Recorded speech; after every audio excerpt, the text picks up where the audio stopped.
दुनिया भर में एक बार फिर से आर्थिक मंदी यानी रिसेशन का खतरा मंडराने लगा है। इस खतरे से सबकी नींदें तो खराब हो ही रही हैं। दुनिया के सबसे अमीर इंसान एलॉन मस्क को भी इस बात का डर लग रहा है कि आने वाली आर्थिक मंदी कितना बुरा असर डालेगी। मस्क के अलावा कई लोगों का मानना है कि दुनिया, जिसमें खासकर अमेरिका जैसे विकसित देश, मंदी की कगार पर खड़े हैं, क्योंकि कई ऐसे फैक्टर्स हैं जिनसे लग रहा है कि एक बार फिर से ग्लोबल इकोनॉमी का आर्थिक मंदी की चपेट में आना पूरी तरह से तय हो गया है। अब आप सोच रहे हैं कि आखिर ये आर्थिक मंदी क्या होती है, इसीलिए पहले यही समझते हैं। तो दोस्तों, ये बात तो आपको पता ही होगी कि किसी भी देश का विकास वहां की अर्थव्यवस्था पर निर्भर करता है।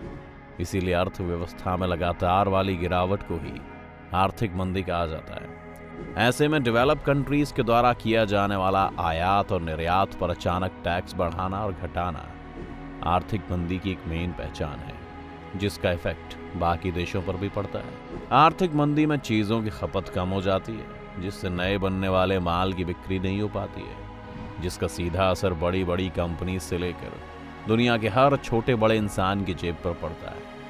आर्थिक मंदी को ही रिसेशन कहते हैं, लेकिन इसी रिसेशन का सबसे खराब दौर तब आता है जब किसी देश की जीडीपी में 10% से ज्यादा की गिरावट आ जाती है।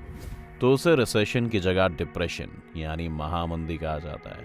प्रथम विश्व युद्ध के बाद 1930 के दशक में सबसे भयानक महामंदी आई थी, जिसे द ग्रेट डिप्रेशन कहा गया था। अब इन बातों से आप समझ ही गए होंगे कि आखिर ये आर्थिक मंदी है क्या। तो अब आइए समझते हैं कि आखिर क्या कारण है कि पूरी दुनिया में फिर से एक आर्थिक मंदी आने वाली है, जो 20 साल के अंदर ही दुनिया में आया दूसरा रिसेशन होगा। सबसे बड़ा कारण तो कोरोना महामारी यानी कोविड-19 के अलावा कुछ और हो ही नहीं सकता है। पूरी दुनिया 2019 से कोरोना महामारी की मार झेल रही है। इस महामारी ने दुनिया भर में हेल्थ क्राइसिस से ज्यादा इकोनॉमिक क्राइसिस पैदा किया है। अभी फिर से दुनिया की फैक्ट्री यानी चीन महामारी की नई लहर से जूझ रहा है। शंघाई जैसे इंडस्ट्रियल हब कड़े लॉकडाउन से गुजर रहे हैं।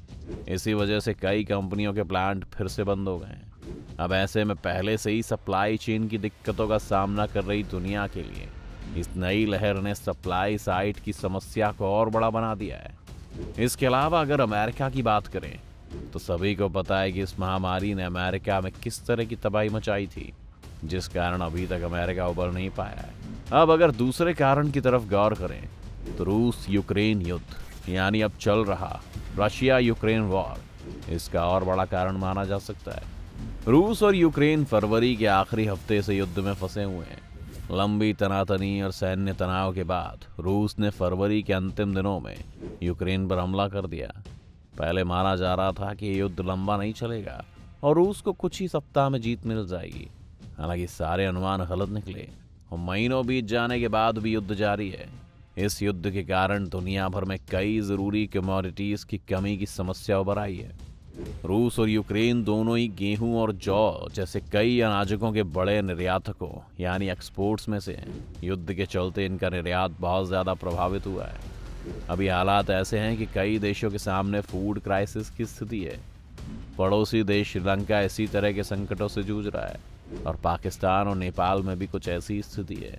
अब अगर तीसरे कारण पर नजर डालें तो दशकों की सबसे ज्यादा महंगाई इस समय पूरी दुनिया में देखने को मिल रही है। बहुत सालों से महंगाई खबरों की सुर्खियां नहीं बन पाई थी, लेकिन अब फिर से पुराना दौर लौट आया है। भारत की बात करें तो बीते महीने थोक महंगाई और खुदरा महंगाई दोनों ही कई साल के हाई लेवल पर पहुंच चुकी है। अप्रैल में सालों बाद थोक महंगाई 15% के पार निकली और नवंबर 1998 के बाद सबसे ज्यादा हो गई। खुदरा महंगाई पहले ही मई 2014 के बाद के सबसे हाईएस्ट लेवल पर है। अप्रैल में अमेरिका में खुदरा महंगाई कुछ कम होकर 8.3% पर आई, लेकिन ये अभी भी कई दशकों के हाई लेवल पर है। इससे पहले मार्च में अमेरिका की महंगाई की दर 8.5% रही थी, जो बीते 41 साल में सबसे ज्यादा थी। महंगाई के कारण ही आज अगर आप देखें तो भारत में लगभग हर चीज के दाम में इतना उछाल आ चुका है कि अगर आप कुछ महीनों के ब्रेक के बाद मार्केट में जाकर कुछ खरीदते हैं तो आपके मुंह से यही निकलेगा, इतना महंगा। चौथा कारण थोड़ा सा समझने वाला है, क्योंकि एक ऐसा रीजन है जिससे हम और आप ज्यादातर डायरेक्ट नहीं जुड़े रहते हैं। तो दोस्तों, ये कारण कुछ और नहीं बल्कि महंगा होता कर्ज यानी कि राइजिंग कैपिटल कॉस्ट है। इसे समझें तो महंगाई को कंट्रोल करने के लिए दुनिया भर के सेंट्रल बैंक लगातार ब्याज दरें यानी लोन पर इंटरेस्ट रेट बढ़ा रहे हैं। भारत की बात करें तो रिजर्व बैंक ने इसी महीने की इमरजेंसी बैठक की और रेपो रेट को 0.40% बढ़ा दिया।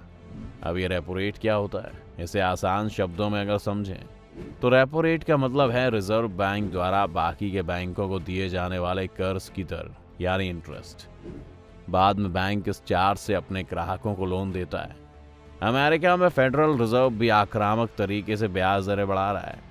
फेडरल रिजर्व के चेयरमैन जेरोम पॉवेल ने मंगलवार को कहा था कि जब तक महंगाई काबू में नहीं आ जाती है ब्याज दरें बढ़ती रहेंगी और इससे होगा वही जिसकी आशंका और खतरनाक होती जा रही है, यानी कि रिसेशन।